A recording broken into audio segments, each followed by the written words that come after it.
एक प्रश्न में दो प्रश्न निहित हैं।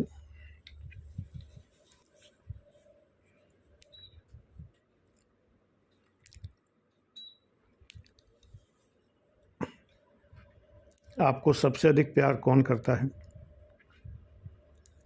या आप सबसे अधिक प्यार किसको करते हैं?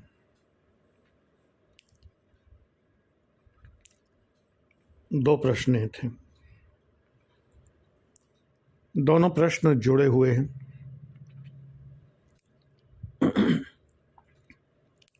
सामान्यतः ये माना जाता है कि अनन्य प्रेम पति पत्नी बच्चों से होता है। बच्चों को माता पिता से उतना होता है कि नहीं, बचपन में तो होता है, युवावस्था में मित्रों से ज़्यादा होता है, गर्लफ्रेंड बॉयफ्रेंड से ज़्यादा होता है, और इसके बाद की अवस्था में माता पिता से कितना होता है, ये प्रश्न चिन्हांकित है। तो हम यहाँ फ़िलहाल पति और पत्नी की बात करेंगे क्योंकि इनका प्रेम उम्र का मोहताज नहीं होना चाहिए। यदि दोनों प्रेम करते हैं एक दूसरे को तो ताउम्र करना चाहिए। ये वो मोहब्बत है जो सारी उम्र चलती है, बशर्ते की मोहब्बत हो। निश्चित ही महापुरुषों ने कुछ वाक्य इस संबंध में कहे हैं।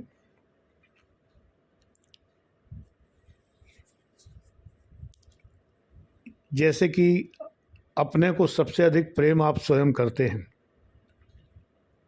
आपको सबसे अधिक प्रेम यदि कोई करता है तो वो आप स्वयं हैं। देखने सुनने में तो ये बात ठीक लगती है, लेकिन ऐसा नहीं है। कभी कभी हम अपने से बढ़कर किसी को प्यार करते हैं, बेइंतहा मोहब्बत करते हैं। नहीं तो किसी के लिए कोई जान न देता। बहुत से लोग अपनी प्रेमी प्रेमिका पति पत्नी को यूं ही जान नहीं कहते हैं। वो उनकी जान ही नहीं, जान से बढ़कर होती है, यह होता है। हालांकि आजकल ये उदाहरण बहुत कम हो गए हैं, फिर भी हैं तो, और होने भी चाहिए। ये बेइंतहा मोहब्बत जिसको ज़िंदगी में मिल गई, या जिसने की, टूट के जिसने मोहब्बत की, या जिसको टूट के मोहब्बत मिल गई, वो इस संसार का सबसे अधिक भाग्यशाली प्राणी है। इसलिए कोशिश करिए यदि आपको नहीं मिली तो आप कर सकें, या यदि आप करते हैं तो बदले में उम्मीद ना रखें। मिल जाए तो ठीक, नहीं मिल जाए तो भी ठीक। आप तो करते हैं, लेकिन करिए ज़रूर।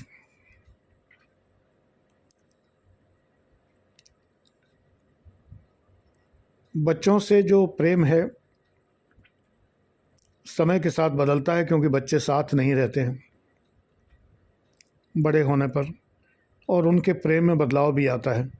लेकिन पति पत्नी तो साथ रहते हैं। उनको छोड़कर जो लोग करियर के आगे अपने दाम्पत्य प्रेम को महत्व नहीं देते, उनके लिए करियर ही सब कुछ है। मैंने अनेक लोग ऐसे देखे हैं कि जो सदैव अलग रहे। ज़्यादातर जो प्रशासनिक अधिकारी हैं, उन्होंने प्रशासनिक अधिकारी ही पत्नी चुनी, जीवन भर अलग बने रहे। ऐसी गृहस्थी का क्या फ़ायदा? नाम रोशन ज़रूर हो जाता है माँ बाप का, बेटा बहू दोनों आईएएस हैं, आईपीएस हैं। खुद भी बड़े खुश होते हैं कि हमारी पत्नी भी आईएएस है, लेकिन जीवन भर साथ नहीं रह पाते। हफ्ते में भी एक दिन मिल जाए तो बहुत बड़ी बात है। कभी कभी तो पोस्टिंग बहुत दूर दूर होती है। एक साथ पोस्टिंग की तमन्ना भी पूरी नहीं हो पाती यदि दोनों जिलाधिकारी हैं, तो एक जंगल में तो एक ही शेर रहेगा, वो भी नहीं तमन्ना पूरी हो पाती है। प्रेम यदि चाहिए तो थोड़ी सी कुर्बानी करनी पड़ती है। करियर के पीछे इतना ज़्यादा पागल होने की ज़रूरत नहीं है। अब समस्या ये आती है कुर्बानी कौन करे। मान लो दो प्रेमी प्रेमिका हैं, दोनों का ही आईएएस में सिलेक्शन हो जाता है, तो कौन नौकरी छोड़े। दिक्कत ये है भाई, जब हस्बैंड वाइफ में से एक भी अगर आईएएस हो गया तो मेरे ख्याल से दूसरे को नौकरी करने की ज़रूरत तो नहीं है। तो सिक्का उछाल लो, प्रोबेबिलिटी थ्योरी से तय कर लो, अक्कड़ बक्कड़ बम्बे वो कर लो कि कौन नौकरी छोड़ेगा, और फिर अफसोस ना करो। लेकिन ऐसा कोई भी नहीं करता। मेरे इतने बड़े प्रशासनिक अनुभव में, इतनी प्रशासनिक नौकरी मैंने की है, 1983 से लेके मैं जब वीआरएस लिया 2001 में, तब तक मैं प्रशासनिक अधिकारी ही रहा, क्लास 1 आईएएस रैंक का अधिकारी रहा। मैंने ऐसे लोग नहीं देखे कि जिन्होंने अपने पति या पत्नी के लिए अपनी नौकरी, सरकारी नौकरी छोड़ दी हो। भले ही वो संपन्न थे, पूरी तरह से साउंड थे, लेकिन नहीं देखा। तो कैसा प्रेम है ये। यहाँ प्रेम तो है ही नहीं, भौतिकता है, दिखावा है, धन है, पद है, प्रतिष्ठा है, और सबको मिला के कह दें तो लोभ है। लोभ थोड़ा बुरा लगने वाला शब्द है, लालच है, लेकिन है तो असलियत। प्रेम कहाँ रह गया।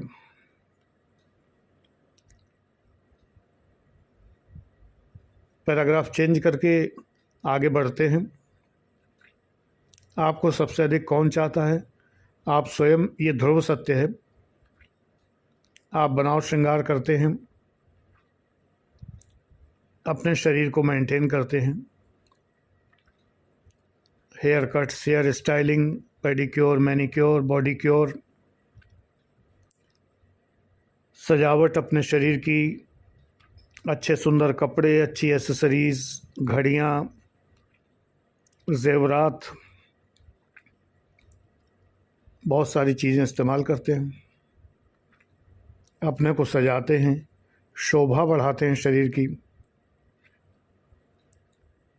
स्टीम बाथ लेते हैं, सोना और फलाना बाथ का तरह तरह का जो होता है वो सब लेते हैं, जिससे कि आप सुंदर दिखें। इससे आपके मन को संतुष्टि मिलती है, यानी आप अपने शरीर को प्यार करते हैं, इसीलिए शरीर को इतना सजाते हैं।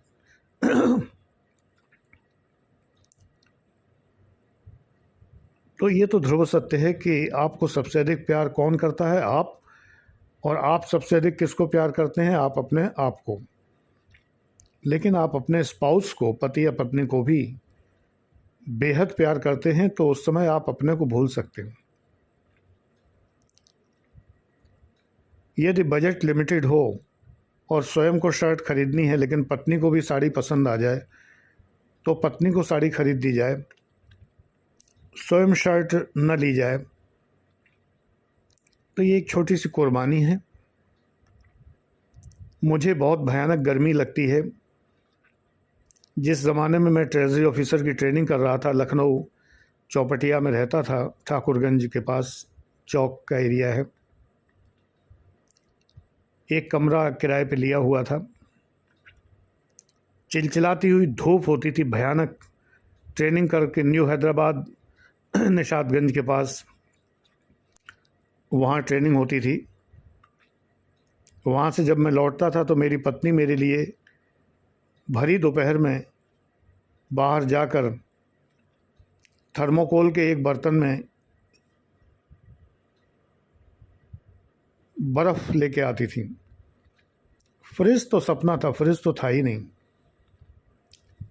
बर्फ़ लेके आती थी जिससे कि मैं जैसे ही ट्रेनिंग से लौटूं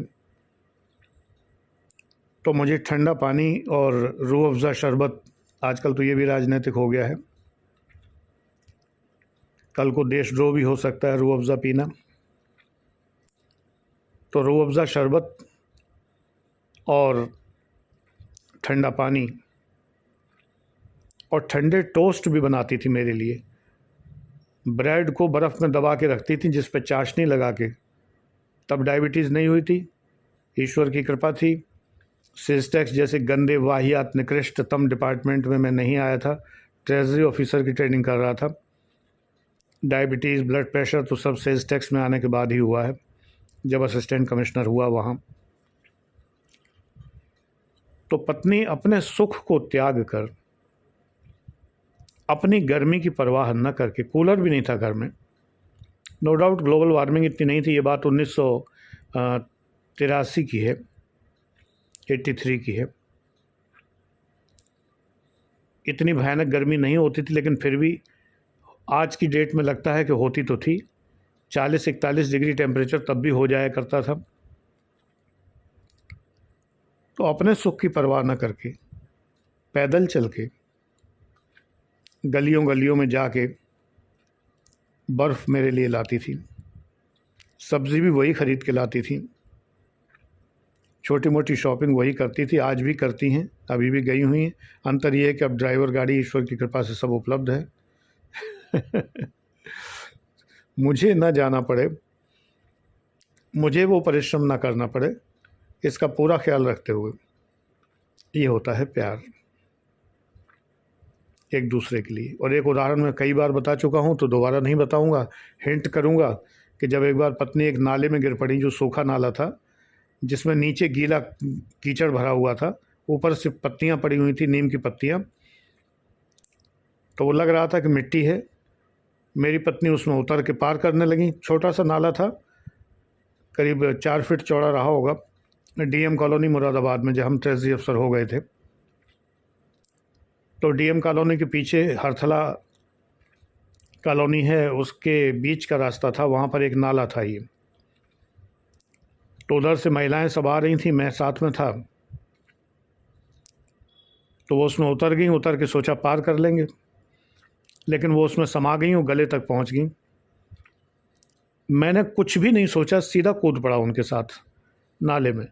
अगर वो नाला इतना गहरा होता कि वो भी डूब जाती तो मैं भी डूब गया था, लेकिन उनकी हाइट मुझसे कम है, वो गले तक डूबी, मैं कंधे तक डूबा। मैंने उन्हें निकाला, अन्य महिलाओं ने भी हाथ बढ़ाया। कोई महिलाओं का कार्यक्रम था और एडीएम साहब ने मुझसे कहा था कि भाई तुम ज़रा साथ चले जाओ, वहाँ पर इन सब की व्यवस्था करवा दीजिएगा। विवाह शादी में जो वो गाना वाना गाते हुए महिलाएं मंदिर जाती हैं ना, वो प्रोग्राम था। मैं उनका एक तरह से टोली नायक के रूप में गया हुआ था एडीएम के आदेश पर। एडीएम के घर में शादी थी मेरे ख्याल से, पीएससी के पहले जो डीएम कॉलोनी है मुरादाबाद में, वहाँ की घटना बता रहा हूँ। तो ये प्यार है, आगा पीछा सोचे हुए कि मैं भी चला जाऊँगा, ये तो डूब ही रही हैं, तो ये नहीं कि मैं भाग जाता कि डूब गई, डूब जाने दो। ऐसा नहीं होता है, मोहब्बत में ऐसा नहीं होता।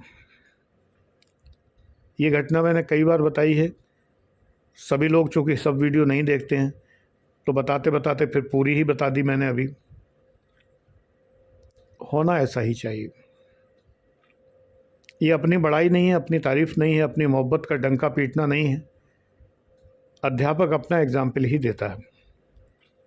अब मैं ये तो नहीं कहूँगा कि रामकृष्ण परमहंस के जीवन में एक घटना हुई थी। मुझे इन बातों से बड़ी सख्त चिढ़ है कि लोग उदाहरण के तौर पर महापुरुषों के नाम लेने लगते हैं।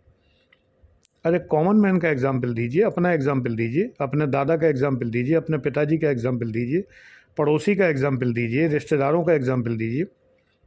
एपीजे अब्दुल कलाम का एग्जाम्पल और किरण बेदी का एग्जाम्पल और रामकृष्ण परमहंस का और विवेकानंद का एग्जाम्पल किसने जाना, किसने नहीं जाना?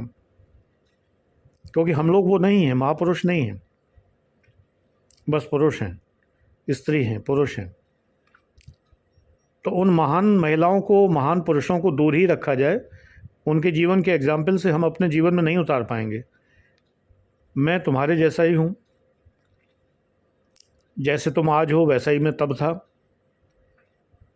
अगर मैं अपना उदाहरण देता हूँ तो तुम्हें कुछ सीखने को मिलेगा, है ना।